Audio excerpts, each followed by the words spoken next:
ગઈ 27 તારીખે Sarthana police station વિસ્તારમાં સૂર્ય બિલ્ડિંગની અંદર એક બનાવ બનેલ, જેમાં આરોપીએ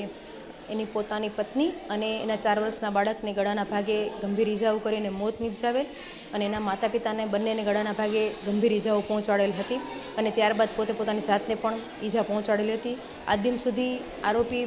પોતાની જાતને ઈજા કરેલ હોય, હોસ્પિટલાઇઝ હતો. કાલે હોસ્પિટલમાંથી રજા આપી અને ગઈ રાત્રે એમને એરેસ્ટ કરીને અત્યારે રિકન્સ્ટ્રક્શન પંચનામા માટે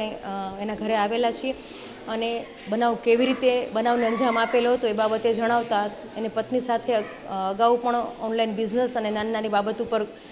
એની પત્ની સાથે ઝઘડો થતો હતો અને આગલા દિવસે ઝઘડો થયેલો હતો અને સવારે પણ ઝઘડો થયેલો હતો આ બાબતે. અને એ ગુસ્સો કરી અને એને ઘરમાં રાખેલું છરી વડે પત્નીને અને બાળકને